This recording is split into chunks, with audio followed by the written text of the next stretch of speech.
Welcome to History Uncovered, where the past comes alive.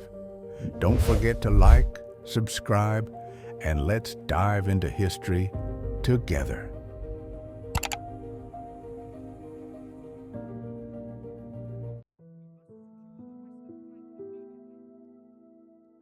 Mid-18th century North America. Two European giants, France and Great Britain, are drawn into a global struggle.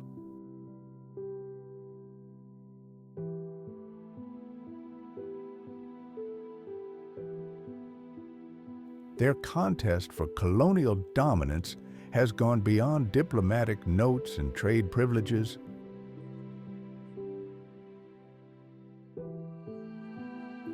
On this continent, stakes are far higher. Settlers push into new lands, trade routes crisscross forests and rivers,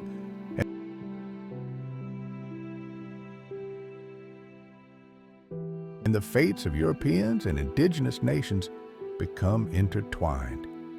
At the heart of this clash lies the Ohio River Valley.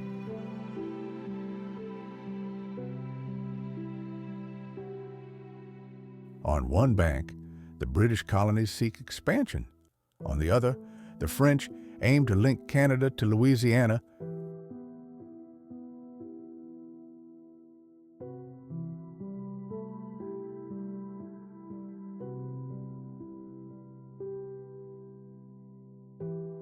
By a continuous corridor. Between them stand Native American confederacies, whose alliances can tip the balance of power.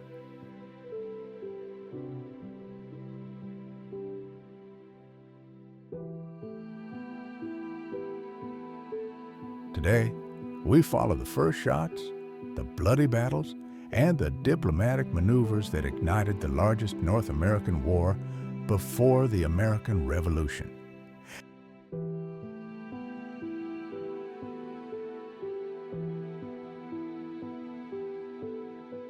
And learn why it shaped the future United States.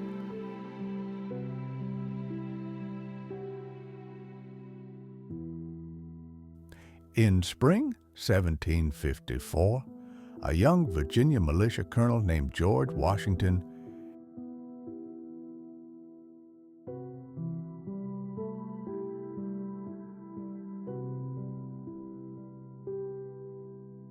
is ordered into the Ohio Valley to determine who truly controls those lands. On May 28th, Washington and his mixed force of colonial militia and Iroquois scouts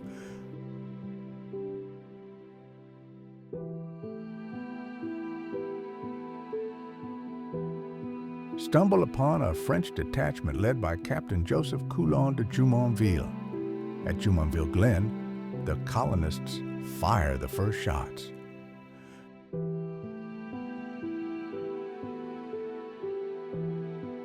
Jumonville is killed and war erupts.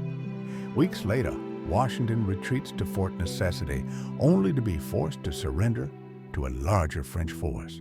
Though outnumbered, Washington's defeat signals the conflict can no longer be contained.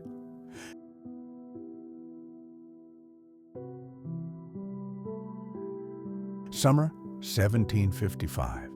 London dispatches General Edward Braddock, an experienced veteran, to crush the French. In July, Braddock marches along the Monongahela River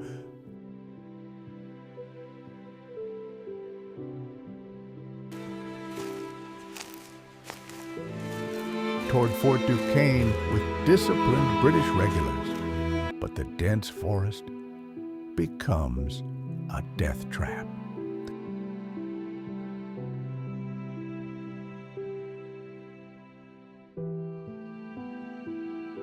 French troops, alongside their indigenous allies, ambush Braddock's column from hidden positions.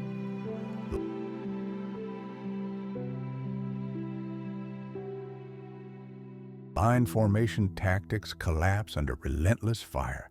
Braddock is mortally wounded, and his army suffers a crushing defeat.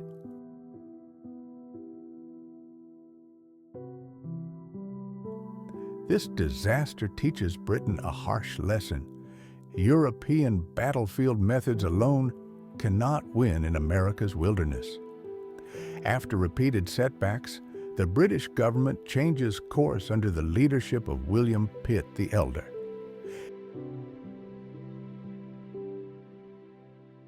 Pitt commits vast funds to expand the Royal Navy and reinforce colonial forces, promising Parliament swift victory. The new strategy targets French coastal fortresses. In 1758, British forces besiege and capture Louisbourg, a key stronghold guarding the St. Lawrence River.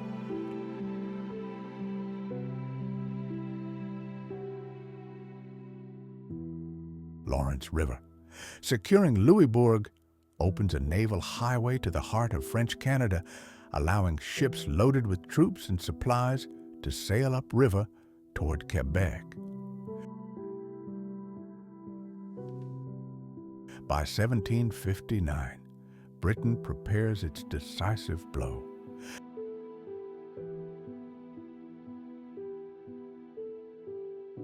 Lieutenant Colonel James Wolfe selects a plateau west of Quebec, later known as the Plains of Abraham, for his daring assault. Under cover of darkness, Wolfe's troops land downstream and climb hidden paths toward the city walls. On September 13th, British and French forces clash in a fierce hour-long battle. Both commanders, Wolfe and French Marshal Louis-Joseph de Montcalm, are mortally wounded. Yet Britain's disciplined line holds, Quebec falls, and France's grip on Canada unravels. After Quebec's defeat, British colonies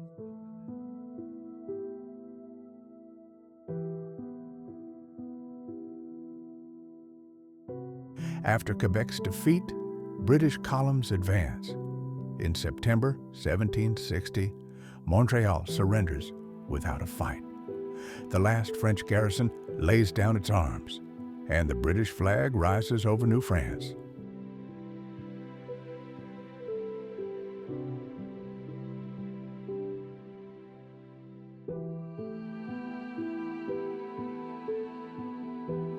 The war officially concludes on February 10, 1763, with the Treaty of Paris. France cedes all territories east of the Mississippi River to Britain.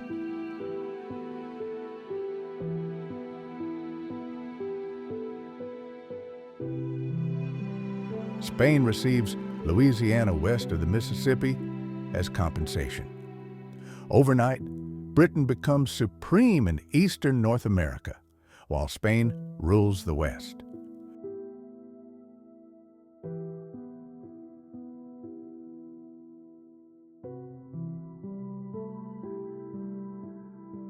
Britain paid dearly for victory. Hundreds of thousands of pounds funded troops, supplies, and fortifications. To fill the treasury, Parliament imposed new taxes on the American colonies, the Stamp Act, the Townshend Acts, and others.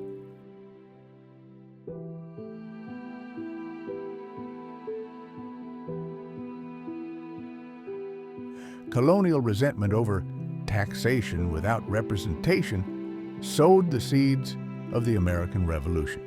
For Native nations, the war's end meant the loss of a powerful ally in France.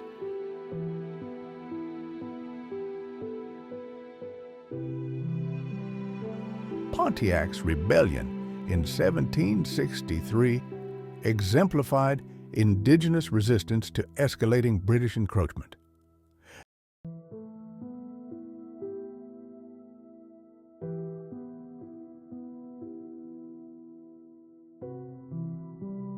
The French and Indian War was more than a chapter of the global 7 Years' War.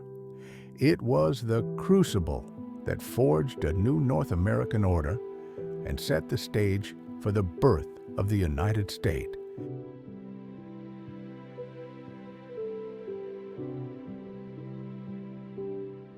As the dust settled over the battlefields of North America, the world had changed. The French and Indian War, known globally as the 7 Years' War, was not just a colonial conflict. It was a war of empires, fought across continents, oceans, and cultures. And here, in the forests and rivers of the New World, its consequences were profound.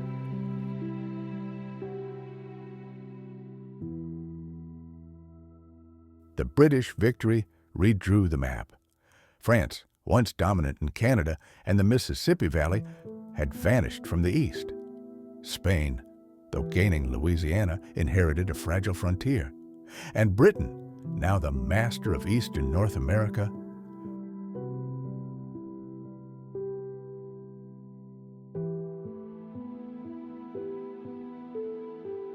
faced a new challenge, ruling a vast, diverse, and restless land. But victory came at a cost. Britain's war debt soared. Parliament, seeking to refill its treasury, turned to the colonies. The Stamp Act of 1765 taxed printed materials.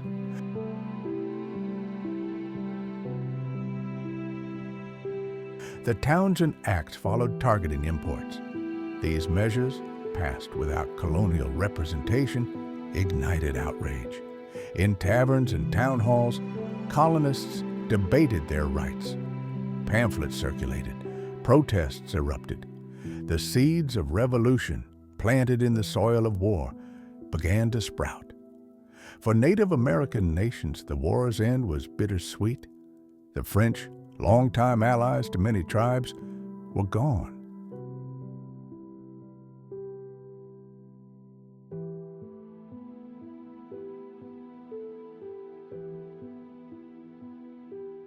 British settlers surged westward, ignoring treaties and boundaries.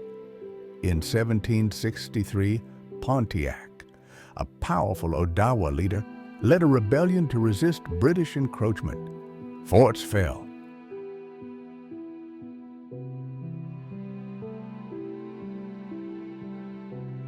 Trade halted. The frontier burned.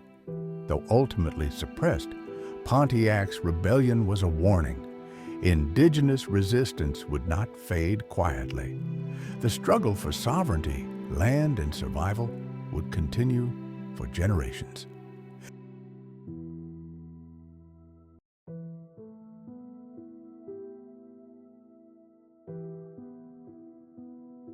Meanwhile, a young officer named George Washington returned home.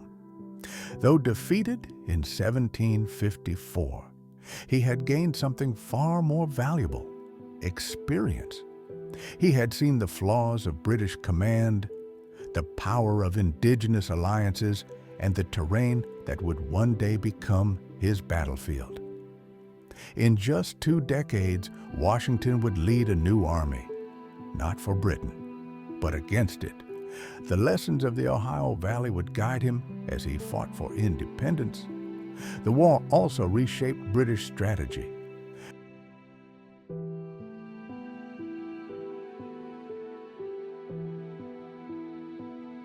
William Pitt's emphasis on naval power and colonial coordination had proven decisive.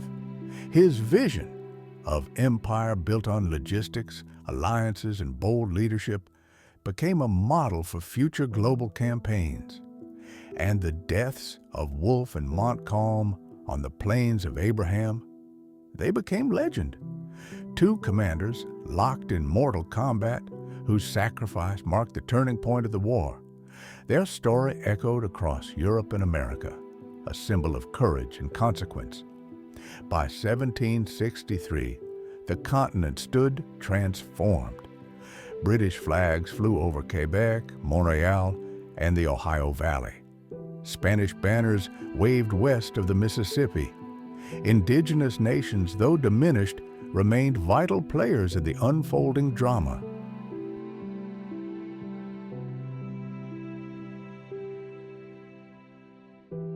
But beneath the surface, tensions simmered. Colonists felt betrayed, native peoples felt abandoned, and the empire, though victorious, had sown the seeds of its own unraveling. This was not the end. It was the beginning of something far greater. Thank you for watching this video all the way to the end. If you've made it this far, you're clearly passionate about history, and we appreciate you deeply. If you enjoyed this journey through the French and Indian War, please give this video a like, subscribe to the channel, and leave a comment below. Tell us what you think. What surprised you most? What stories would you like to see next? Which moments in history deserve a cinematic spotlight? Your feedback helps shape the future of this channel. Whether it's the American Revolution, indigenous resistance, or forgotten battles of empire, we're here to bring history to life. Thanks again, and we'll see you in the next video.